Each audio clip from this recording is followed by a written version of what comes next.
I'm Ryan X. Charles. I'm a developer at BitPay. I spent about 7 months in Atlanta. As of about 8 days ago, I live in San Francisco. So I'm extremely happy to be here. So I want to show you guys this really cool multi-signature wallet that we've been working on. I'll show you guys this picture of myself, and from left to right, me, Manuel, Juan, aka Becci, Gustavo, Mario, and Matias. So these 5 guys are located in Argentina, but I've been working very closely with them since January to build a few different products. So the first product we have is something called Bitcoin. This is our open source JavaScript Bitcoin library that's originally comes from a code base by Stephen Thomas called Bitcoin.js. And we adopted this code and sort of made a bunch of improvements to it that we needed for BitPay.com and re-open sourced it. We're like, it's silly for us to have this semi-proprietary code. We need a well-supported, community-supported JavaScript Bitcoin library. So we open sourced it. That was in January, and that was around the time that these guys joined us at BitPay. So I started working with them every day because they were working on the same project that I was working on, basically. So we were working on Bitcore at first. Then I may as well show you guys this other project we have. Insight is a open source blockchain explorer that we created. They played the bigger role in that one. I had very little to do with it, but I played a bit of a minor role. It's an open source, written in JavaScript. You can download it and run it yourself. Blockchain explorer with an API. Now, so we started working together in January, and I had been working on multi-signature transactions. So to assess the technical competency of this audience, how many people know what a private key is? Okay, so most people know what a private key is. How many people know what a signature is? Okay, so pretty much as many people. And how many people know what a pay-to-script hash multi-sig transaction is? Okay, so still quite a lot of people, like half the people know what that is. Security is a huge problem in Bitcoin. Anybody who's been around in Bitcoin for a long time, you've seen people get hacked. Maybe you've been hacked yourself. Countless websites have been hacked. I mean, it's this ongoing drama in the world of Bitcoin that people get hacked or something, or maybe they don't get hacked. Maybe they use that as an excuse to commit fraud or something like that. But it goes way back. So security is it's just a continuous problem in the world of Bitcoin. So we're very concerned about this at BitPay. So of course we want to use multi-signature transactions just internally. So multi-signature transactions, as most people are aware, let you sign transactions with more than one key, basically. It's better for security because suppose you do like a 2 of 3 multi-signature transaction. Well, if only if one person loses their private keys, that's not good enough. The attacker can't steal the Bitcoins because they have to steal at least 2 of the private keys to be able to sign a 2 of 3 multi-signature transaction. So multi-sig, I wouldn't go so far as to say it solves the problem of security. It's not like you can't still be careful with your private keys and stuff, but it's a pretty significant improvement. So there are services out there like the guys from Crypto Corp are here. Raise your hands. There you go. They have an excellent key signing service, which I'll briefly describe it. Please correct me if I say anything incorrect. But they can sign your private keys. Like they keep one of the keys basically, and they can sign transaction for you. You have 2 private keys, 1 backup key, correct? You see this? Okay. And basically, if you're compromised, you have your 1 key backed up. They are not going to sign transactions that go over certain limits and stuff like that. So you're not going to lose all your Bitcoins if you get hacked. Well, at BitPay, we had very specific needs for our corporate funds. We wanted to be able to do any IMAVIN multi-signature transaction, so not just 2 of 3, but anything. And we wanted any people or device or whatever to be able to control these keys. So IMAVIN, we want to be able to do anything that the Bitcoin protocol allows, which is up to roughly 4 or 5 multi-signature transactions. You can't do more because there's a limit on the size of the script SIG.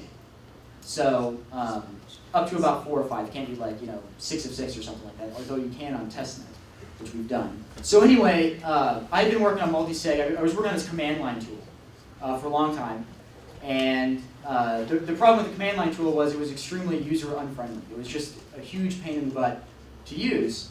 So I realized that we solved the technical problem. In fact, we weren't the first ones to solve it. I mean, it's in Bitcoin core. You can do multi-signature transactions going back to like 2012 or something like that. But it's very difficult to use. So I just started to realize that the technical problem was extremely important, but it had pretty much been solved. We could do pay-to-script hash multi-sig transactions. What we needed was a friendly user interface. And that was this whole other problem that I started to think about earlier this year. So I was working with these guys in Argentina, and we built Insight, and we're sort of starting to work on the next thing. We wanted to help improve the state of wallets in the Bitcoin community. So we actually started contributing to CoinPunk. We made like one contribution to CoinPunk. So how many people know what CoinPunk is? CoinPunk it's an open source web wallet. So at BitPay, we're all JavaScript. We're big believers in JavaScript. It runs on every platform. So you can write stuff one time, runs everywhere. That's my favorite reason for you preferring JavaScript. So we started contributing to CoinPunk, but meanwhile I was thinking about this usability problem with multi-sig transactions. So in my head, I gradually pieced together all these different pieces. Okay, so I understood these technologies and stuff, and I started to fit these pieces with Bitcoin together. So modern browsers support WebRTC, which lets you set up data channels between different browsers, peer-to-peer. And HTML5 local storage, meanwhile, lets you store data on your computer in the browser. So I understood all this stuff, and I understood multisig, and I started to realize we could make an almost entirely decentralized multisig wallet. That is almost no server. It's almost just an app that runs on your computer. So we know like Bitcoin is an app. There's no Bitcoin server running somewhere, right? It's decentralized. It's a peer-to-peer network. You could almost do a genuinely decentralized software from the browser using WebRTC and using Insight, which is our blockchain explorer. So that's what we ended up building, was Copay. Copay is our multi-signature wallet. It does IMAVIN transactions, so any IMAVIN or whatever. And it's peer-to-peer, so the other people that you join in this wallet, it communicates using WebRTC. So there are two servers involved here. There's the Insight server, which lets you view unspent transactions so that you know what your balance is, basically. And it lets you broadcast transactions to the Bitcoin network so you can send stuff. So there's one server, but it's open source. Anybody can run it. Most people aren't sophisticated enough, but you can, at least. There's one other server involved, which is the Pure.js server. Pure.js is just like a library and a server that helps facilitate creating these peer-to-peer connections that are possible using WebRTC. So we use Pure.js for that. So I'm going to show you guys, I've got two little, it's actually just an HTML page. You can see I'm running it on localhost, however, so that I can run two of them at the same time, since if you use file : // it shares the same HTML5 local storage. So I'm going to create a new wallet, and for demo purposes, I'm going to do 2 of 3. But you can do anything, right? Like, okay, you can't, in practice, if you do something like 10 or whatever, your transactions are not going to get into the blockchain. But anyway, you can do like, you can do whatever, 3 of 5 or something like that. That'll work. So I'll do 2 of 2 because I'm going to just demo it with myself. And create a new wallet here. We'll call it San Francisco. How about that? Yay, San Francisco. My name is, I'll call myself person 1 because there are going to be 2 of them. So what I just did was I used one person sort of authored the wallet. Okay? So I created a new wallet that all of the transactions in this wallet are going to be 2 of 2 multi-signature transactions with a total of 2 people. So I joined. Now I need to share this secret with other people so that they can join the wallet. I only need to share it with one other person. So of course I'm just copying and pasting it. You'll probably email it. So I'm pasting my wallet in here. And I want to add one caveat to that, which is the secret should be kept secret. So you should use encrypted email. Important caveat. Or some other type of real-life communication or something like that. Now, if somebody else gets the secret, what that means is they can basically see your balance. It doesn't mean they can steal your Bitcoin. So it's still important to keep it secret. So now I'm going to sign in as person 2 and join the wallet. Does it also theoretically mean they could join the wallet before the other person? It does. We actually have video, so you can see the other person. I probably disabled it earlier, so that's why it's not showing up now, because for testing purposes it gets annoying. But these little things down here are actually videos of the other people. So test it yourself and you'll see it does work and everything in this video. Because that's actually one of the reasons why WebRTC was designed, was to allow like peer-to-peer video. So I'm not showing you that, but it does work and it's possible. So again, that doesn't, like, so that's one sort of, it doesn't guarantee that the person you're communicating, I mean, maybe somebody wearing a mask and it's not really your friend or something, right? But it's probably, it's very unlikely that somebody else is going to join the wallet. It should become clear during the wallet creation process. So anyway, I joined with both people. So here, person number 1, person number 2. Now I'm going to create a new address. Let me make sure this is, okay. Create a new address. Okay, it shows up on both people, right? And this could be done from different computers, whatever. Okay, I'm doing it from one computer to simplify the demo and all that. But you would normally be on a different computer. So what I did was I used one person to create a new address. Now each wallet uses BIP32 hierarchical deterministic keys. How many people know what that is? Yeah, a lot of people. This is a very, this was supposed to be, I thought, a general purpose audience, but you guys are obviously pretty sophisticated. So a lot of people know what that stuff is. So anyway, I'm going to fund the wallet. So I've created this wallet. We've got a shared address here. So I'm going to fund it. And this is testnet, by the way. This isn't real Bitcoins. Oh, okay. Test Copay. Amount. Funding 0.1. Are the labels shared between the Copay wallets? The labels of what? Like The labels of what the transactions were. There are no labels on the transactions. Like it's just like an address, and you'll see the transactions. Like they don't have to. What is shared are things like the name of the wallet. So I called it San Francisco, and you can see that on both. And that's determined once, like by the author, and it doesn't change. And then like the name of the people, which I guess we changed that. I don't see the name of the people showing up. It used to show up down here. Anyway, I funded it with 0.1 Bitcoins. So what just happened is like we're in touch with Insight is what's happening. So Insight detected a new transaction from the Bitcoin network and communicated to us in Copay that this transaction exists. Now, meanwhile, let me go back and say another thing. There's no server storing the wallet here. The wallet is stored client side for each user.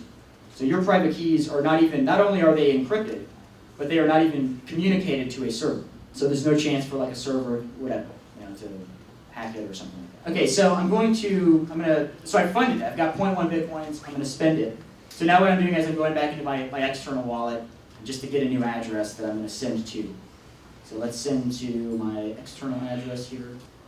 So I used person number 2. I created a transaction proposal, but the Bitcoins are not spent yet. So my balance is still 0.1. Available to spend is 0 because that means there's an outstanding transaction proposal. However, it is not on the blockchain yet. The Bitcoins have not been spent. The wallet just knows that there's a transaction waiting to be signed. So the other person, yes, I've got a pending transaction proposal. I can see I've got one. All right. So I come in here, and I can see that it was person number 2 authored this transaction. I can see where it's going. I can see one signature missing, obviously, because it's a 2 of 2 wallet. Okay, for this many Bitcoins, and I'm just going to sign it because I want to have a nice demo. I could reject it or whatever. It just ignores it. But I signed it. So it broadcasts it. There you go. Now I can show the transaction. So I just broadcasted that transaction to the network. Again, I'm communicating with Insight. I see my new balance as 0.0199 or whatever, because there's a transaction fee, okay, which is why it's less than 0.02. So now these aren't probably in the blockchain yet. They probably haven't been mined yet. They're just sort of in the transaction pool or whatever. It'll take 10 minutes for these transactions to get in the block. So that's it. I just did a 2 of 2 multi-signature transaction with Copay. Now, I don't know how impressive this seems. You guys should have seen the command line tool we had before this. This is way, way easier to do multisig than what we had before. It's all open source. We've developed this completely in the open. So I tweeted about it and blogged about it since day one. It's on GitHub, github.com/bitpay/Copay. You can see it. We have here, let me show you another thing. Let me show you the, since you guys are very sophisticated, I'm going to hope there are some JavaScript programmers in the audience. And we work on this every day. We have a stand-up meeting every day where we talk about the latest issues. Our next goal is launch. We're going to launch the wallet imminently. And what that means is we've literally, using GitHub issues, all this is, again, completely public. You guys can view this if you want to. View exactly what our issues are that we've decided are necessary to solve before launch. We're doing things right now like testing, because there are servers involved, unfortunately, it can't be completely decentralized from the browser. So we're testing like the performance of the servers so that once we launch this thing, if there are thousands of users that use it, we don't kill our servers or something like that. Stuff like that. We're doing, we're having a new website for it, and all this stuff is on our team. So you can, if you want to contribute something, please. It's all open source. Issue a pull request. We would love to see contributions. We've got people contributing to Bitcore, our open source JavaScript library. I don't think anybody's contributed. No external people have contributed anything to Copay yet. So, you know, if you want to be the first, to win. So that's it. Let's go. So you mentioned that the people should be on different computers. Do you imagine that they would be far away from each other on different networks, or do they need to be on the same local network? Yeah. So. Like, will it work through firewalls? Or oh yeah. Okay. So your question is about the way WebRTC works, then, because like, do the peer-to-peer connections work through firewalls? The answer is sometimes. So unfortunately, like you probably experienced this with Bitcoin itself if you ever run, you know, like sometimes it's difficult to accept incoming connections and stuff. So it works a lot of the time if you're on distant networks. So if you're on like your home router or something like that, it'll probably work. If you are behind some like corporate firewall that does everything in their power to prevent incoming connections, and your friend is on a different corporate network behind a different firewall that does everything in their power to prevent incoming connections, then it might not work. So what we're going to do about that is everything right now is synchronous. You've got to be online at the same time as your co-payers to be able to sign a transaction and send it back to them and communicate these transactions. We're going to add either a server to deal with this so that you can optionally run a server that stores these transactions so that way you don't have to have these direct peer-to-peer communications. Or, I mean, in theory, the better solution, I think, is to try and keep it as decentralized as possible, which means using some kind of decentralized storage system so that you can place the partially signed transaction on that decentralized storage that somebody can retrieve later. But in any case, the short answer to your question is it's a genuine problem. And for some people, this isn't going to work, unfortunately, if they have a weird network configuration. So that's true. Can you self-host the server to go with this? Which server? The server that the client talks to. So okay, so there are two servers. I should so the two servers are. I mean, you could like bundle them, I guess, and make them one server. But there are two actually, two pieces of software that you have to run. One is Insight. Insight is a blockchain explorer and API. What that means is it does a bunch of stuff that Bitcoin D doesn't do. So Bitcoin D, number one, first and foremost, does not tell you the balance of an arbitrary address. So if you want to just know what the balance of any old address is in the blockchain, you either have to loop through every single block and like compute it by summing the unspent transactions, which is extremely expensive, or you have to have a pre-built database that has already summed every single address. And so that's what Insight is. It has its own database that basically has the balance of every address in it. So when you want to know what your balance is, Copay communicates with that server. That's server number one. Server number two is PeerJS. PeerJS facilitates the peer-to-peer connections between the browsers. What this does is it's sort of it's a rendezvous between the different peers. So you connect, both people when they want to establish a connection, they connect to the PeerJS server, knowing the ID of the person they want to communicate with. And then PeerJS does fancy stuff to make sure that that peer-to-peer connection can be established, and then the PeerJS server drops out of the picture. So the PeerJS server is necessary to create these peer-to-peer connections. So there are two servers. Does that answer your question? Yeah, would those run in an ARM processor? Like a quad-core ARM? I have not thought about that. Insight will run, if it runs Node, it'll run this. Because both of them are like JavaScript Node stuff. So if you can run Node on ARM, you can run these servers. I've read Insight on ARM. Okay, there you go. Question answered? Yes. Yeah, great demo, by the way. So I was curious, when you created the wallet, you had that shared secret, but that wasn't the seed of the deterministic wallet. What was that? That is a combination of things. So it contains, one thing is a symmetric key that lets you encrypt and sign messages to the other peers. Okay? So it uses AES to encrypt messages.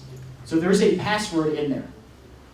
And that's why you want to use encrypted email when you send this around. Otherwise, people will see your public keys. Okay? The other thing in there is the peer ID. So you have to connect to that peer to retrieve the public keys.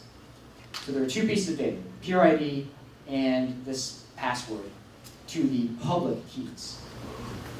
So, And you said it only would allow you to get the balance of the wallet, but not, would it allow you to decrypt those messages going over the wire too? yeah. Now, for what it's worth, there's a technical solution to this problem that we have not implemented, but we'll probably do it. And so we haven't launched yet. I don't know if we'll change this before launch or not. The solution is, rather than sharing this symmetric password, you just share your public key. And you can use, there's a way to find a shared secret using elliptic curve, cryptography. So you can basically they give you their public key, then you can create a message that only they can open. That would solve this problem. We'd use asymmetric cryptography instead of symmetric cryptography. We could do that. The only reason why we didn't do it that way yet was because we're relying on Bitcore for everything, and that wasn't implemented yet in Bitcore. I started implementing it for what it's worth, and just didn't finish it. So we did it this different way. So that's the status of it right now. So we'll see how, that's an excellent observation. I don't know if we'll change that before launch or not. Because it's not like it's, you're not revealing your private keys, you're just revealing your public keys if somebody gets it. But, Thank you.